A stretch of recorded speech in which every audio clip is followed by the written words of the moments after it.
किसान भाइयों, आज का दिन थोड़ा-सा ख़ास है क्योंकि आज मेरा जन्मदिवस है और जिन किसान भाइयों ने मुझे बधाई दी, उनका तहे दिल से बहुत-बहुत धन्यवाद। नमस्कार किसान भाइयों, प्याज़ भाव में तेज़ी की आंधी या फिर प्याज़ भाव में मंदी की आंधी या फिर प्याज़ भाव स्थिर रहेंगे? क्योंकि किसान भाइयों अभी हम देख रहे हैं, कल हमने बात की थी वीडियो में, मीडिया के द्वारा भी अभी बोला जा रहा है कि जून जुलाई के अंदर प्याज का भाव 60 रुपये से 70 रुपये तक पहुंचेगा। तो क्या किसान भाइयों इसमें कितनी सच्चाई है वो भी हम बात करेंगे। और हमारे महाराष्ट्र राज्य कांदा उत्पादक संगठन के अध्यक्ष श्री भारत दिगोले जी ने भी ये बात बोली है कि अब कहीं ना कहीं प्याज का भाव 60 से 70 रुपये अगले महीने या फिर जुलाई में देखने को मिल सकता है। तो किसान भाइयों आखिरकार ऐसा क्यों बोला जा रहा है और क्या कुछ कारण है, वो हम बात करेंगे। लेकिन किसान भाइयों उसके पहले बात करेंगे, अभी प्याज उत्पादन की जो लागत है वो दिन प्रतिदिन बढ़ती जा रही है। जबकि इस समय प्याज का न्यूनतम भाव 1 रुपये से लेकर अधिकतम भाव 11 रुपये 12 रुपये तक देखने को ही मिल रहा है। Maharashtra state agriculture marketing board, जिसको बोला जाता है महाराष्ट्र राज्य कृषि विपणन समिति, इसके द्वारा जानकारी दी गई है कि 4 मई 2022 यानी कि आज से 2 दिन पहले सोलापुर जिले में प्याज का न्यूनतम भाव सबसे निचले स्तर पर पहुंच गया था। हमारे काफ़ी किसान भाइयों को उस दिन यानी कि आज से 2 दिन पहले केवल 1 रुपये प्रति किलो के हिसाब से भाव मिला था और हमारे किसान भाइयों ने मजबूरन इस भाव पर प्याज को बेचा। जबकि दिल्ली सहित देश के और भी कई बड़े शहरों में उपभोक्ताओं को जो प्याज है वो 30 रुपये से लेकर 40 रुपये किलो के भाव पर मिल रहा है। क्या पेट्रोल और डीजल केवल हमारे उपभोक्ताओं के लिए ही महंगे हुए हैं या फिर हमारे किसान भाइयों के लिए भी?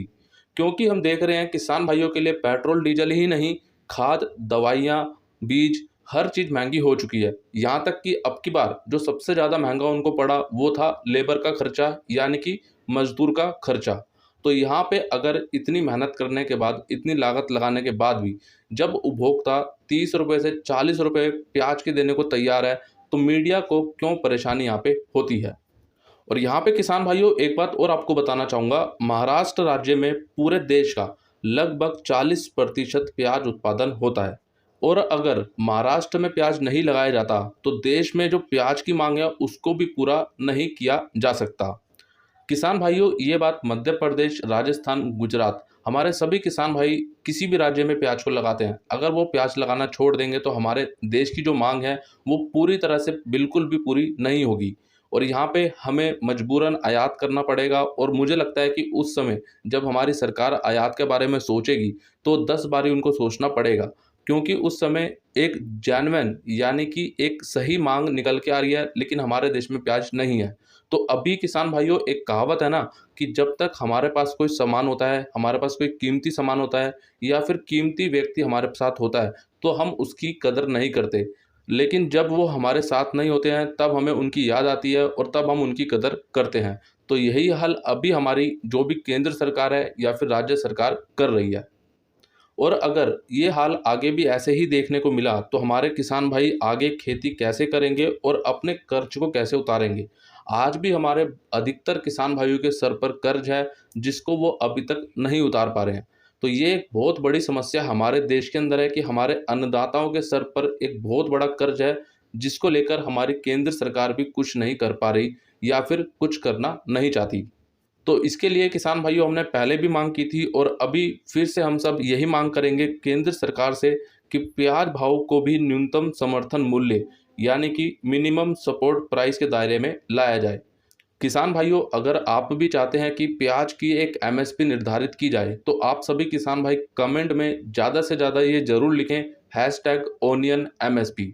आप सभी को स्क्रीन पर दिख रहा होगा, आपको यही कमेंट में भी लिखना है ताकि इसको ज़्यादा से ज़्यादा यहाँ पे हम कमेंट करें और ज़्यादा आगे तक की आवाज़ पहुँचे।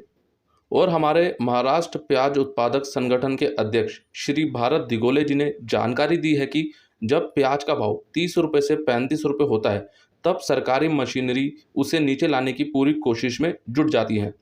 क्योंकि अगर हमारे किसान भाइयों को 30 रुपये से 35 रुपये का प्याज भाव मिलता है तो उपभोक्ताओं तक पहुंचते पहुंचते बिचौलिए और व्यापारी प्याज को 60 रुपये से 70 रुपये तक कर देते हैं। सरकार ऐसे व्यापारियों और बिचौलियों पर सख्त कार्रवाई करने की जगह किसान भाइयों को नुकसान पहुंचा देती है और अभी हमें ऐसा देखने को भी मिल रहा है। अब प्याज भाव कम हो गया है तो कोई भी सरकारी मशीनरी ये नहीं बोल रही कि किसान भाइयों को कम से कम उनकी लागत निकाल के दी जाए। यहाँ पे किसान भाइयों देखो, सीधी सी बात है कि सरकार हमेशा से उपभोक्ताओं की तरफ रही है, कभी भी हमारे किसान भाइयों की तरफ नहीं रही। अभी जो भी किसान भाइयों सरकार ने वादे किए थे कि 2022 में हमारे किसान भाइयों की आय दुगनी हो जाएगी, तो आप सभी किसान भाई कमेंट करके बताना कि आप में से कितने किसान भाइयों की आय सरकार के द्वारा दुगनी हो चुकी है। इसके अलावा अभी मंडियों में प्याज का भाव प्याज उत्पादन लागत से भी कम देखने को मिल रहा है। लगातार पिछले 1 महीने से हमें जितनी लागत लगी है किसान भाइयों की, उससे भी कम भाव हमें अभी मंडियों में देखने को मिल रहा है। कृषि क्षेत्र के जानकार लोग किसान भाइयों को सलाह दे रहे हैं कि प्याज का भंडारण किया जाए। लेकिन यहाँ पर सबसे बड़ा सवाल ये आता है कि क्या हमारे सभी किसान भाइयों के पास प्याज स्टोरेज का इंतजाम है? क्या उनके पास ये व्यवस्था है या नहीं? अभी केवल 10% से लेके 12% या फिर अधिकतर मान लीजिए 15% ही किसान भाइयों के पास प्याज स्टोरेज की व्यवस्था है। बाकी किसान भाई बाकी हमारे किसान भाई अपने प्याज को तुरंत मंडी में ले जाकर बेच देते हैं या फिर बेच रहे हैं। अगर हमारे किसी भी किसान भाई को 20 से 25 टन का एक बढ़िया सा प्याज स्टोरेज बनाना भी हो तो लगभग 4 से 5 लाख रुपए का खर्च आता है, जबकि सरकार इसके लिए मात्र 87,500 रुपये की ही मदद दे रही है। तो यहाँ पे इतना बड़ा गैप आ रहा है, इसको कौन फील करेगा, इसको कौन भरेगा? तो 87,000 रुपये में अगर कोल्ड स्टोरेज बनता है तो मैं तो सरकार से यही बोलना चाहूँगा कि हमारे किसान भाइयों को ये राशि ना दे करके उनको खुद कोल्ड स्टोरेज बनवा के दे। जगह भले ही हमारे किसान भाइयों की हो, लेकिन उनको कोल्ड स्टोरेज खुद बना के दे, ताकि उनको भी पता चले कि कोल्ड स्टोरेज बनाने में कितना खर्चा आता है। अब किसान भाइयों बात करते हैं, प्याज भाव में तेजी की आंधी शुरू होगी या फिर नहीं? क्या भाव स्थिर रहेंगे या फिर यहाँ से भी मंदी आएगी? कल के वीडियो में मैंने आपको कुछ कारण बताए थे किसान भाइयों, अगर आपने ये वीडियो नहीं देखा तो इसको जाके जरूर देखें। इस वीडियो में किसान भाइयों हमने बात की थी कि मीडिया के द्वारा भी और हमारे जो भारत दिगोले जी हैं उनके द्वारा भी ये बताया जा रहा है कि आने वाले 1 से 2 महीनों के अंदर तेजी आ सकती है। और हमारे कुछ व्यापारी भाइयों से मैंने बात की, जिनका कहना ये था कि करण भाई अभी स्थिति इतनी अच्छी नहीं है, लेकिन हाँ आने वाले दिनों में हो सकती है। क्योंकि किसान भाइयों मौसम विभाग के अनुसार आने वाले 1 महीने के अंदर या फिर 2 महीने के अंदर, मान के चलो मई का महीना और जून जुलाई का महीना, इसमें खासकर जो बारिश का मौसम है ना, वो काफ़ी कुछ यहाँ पे निर्धारित करेगा। अगर बारिश ज़्यादा देखने को मिलती है और अच्छी देखने को मिलती है तो कहीं ना कहीं यहाँ पे प्याज भाव पर इसका असर देखने को भी मिलेगा। दूसरा कारण किसान भाइयों, साउथ की तरफ जो प्याज की आवक है वो कम होती हुई दिख रही है और इसके चलते किसान भाइयों कहीं ना कहीं साउथ की मांग अब महाराष्ट्र मध्य प्रदेश से ही पूरी होगी। और तीसरा कारण किसान भाइयों, अभी जो प्याज निकला है वो इतना सक्षम नहीं है कि उसको आप ज़्यादा लंबे समय तक स्टोर कर सकें। ऐसा नहीं है कि हमारे सभी किसान भाइयों का प्याज एक ही जैसा है, लेकिन हाँ अभी जो मेरी किसान भाइयों से बात हुई है उनका कहना यही है कि करण भाई अब की बार जो प्याज निकल रहा है वो ऐसा हो रहा है कि अभी तो ठीक देखने को मिल रहा है, लेकिन हो सकता है आने वाले दिनों के अंदर अगर हम उसको स्टॉक करते हैं ज़्यादा लंबे समय के लिए तो वो अंदर से नरम हो जाएगा, उसकी क्वालिटी डाउन हो जाएगी। तो ये भी एक समस्या अभी मेरे को देखने को मिल रही है। बाकी आप सभी किसान भाई कमेंट करके बताना, आपने जितना भी प्याज स्टॉक किया है क्या उसमें किसी प्रकार से कोई समस्या आ रही है या नहीं। तो आइए किसान भाइयों अब बिना देरी के देख लेते हैं आज की इंदौर मंडी की पूरी रिपोर्ट। सबसे पहले बात करते हैं आज लहसुन की। लहसुन आज 1-2 लोट ऊपर में बिका 3200 रुपये तक, सुपर माल 2200 से 2800 रुपये, एवरेज माल 1500 से 2000 रुपये, मीडियम माल 800 से 1400 रुपये, हल्का माल 200 से 600 रुपये। लहसुन में भाव आज लगभग सामान्य देखने को ही मिला। वहीं बात करते हैं प्याज की। प्याज आज 1-2 लोट ऊपर में बिका 1100 रुपये तक, सुपर माल 800 से 1000 रुपये, एवरेज माल 600 से 800 रुपये, गोल्टा माल 400 से 600 रुपये, गोल्टी माल 200 से 400 रुपये, छाटन माल 100 से 200 रुपये।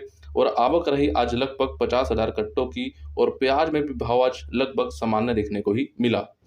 वहीं बात करते हैं आलू की। चिप्स आलू बिका 900 से 1550 रुपये, एलआर आलू 800 से 1300 रुपये, राशन आलू 900 से 1300 रुपये, ज्योति आलू 700 से 1550 रुपये, गुल्ला माल 300 से 700 रुपये, छाटन माल 300 से 750 रुपये।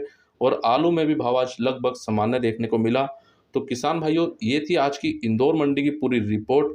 एक बात और किसान भाइयों, अगर आप अभी तक मंडी भाव अपडेट .com इस वेबसाइट पे विजिट नहीं कर रहे हैं तो अभी कर लीजिए, जहाँ पे आपको रोजाना मध्य प्रदेश, महाराष्ट्र, केरल, उड़ीसा, बिहार, उत्तर प्रदेश, राजस्थान, गुजरात, कर्नाटका, लगभग सभी राज्यों की सभी मंडियों के भाव और वहाँ पे आपको प्याज, लहसुन, सोयाबीन और आलू के भाव दिए जा रहे हैं। तो जाके आप विजिट करिए, लिंक आपको इसी वीडियो के नीचे डिस्क्रिप्शन में दिया गया है, या फिर आप गूगल पे भी लिख सकते हैं मंडीभावअपडेट.com, और उस वेबसाइट के लिंक को आगे हमारे सभी किसान भाइयों तक शेयर कीजिए ताकि वो भी रोजाना की सभी मंडियों की रिपोर्ट वहाँ पे देख सकें।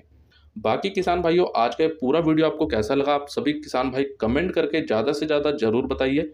वीडियो अच्छा लगा है तो लाइक कीजिए, हमारे सभी किसान भाइयों के साथ शेयर कीजिए, और जिन किसान भाइयों ने अभी तक मंडी भाव अपडेट यूट्यूब चैनल को सब्सक्राइब नहीं किया तो अभी कर लीजिए, और सब्सक्राइब करने के बाद बेल आइकन को दबाने के बाद मंडी भाव अपडेट यूट्यूब चैनल के सदस्य बन जाइए, वो भी बिल्कुल मुफ्त में। बाकी किसान भाइयों, मिलते हैं आपसे एक अगली और नई वीडियो में। जय जवान, जय किसान।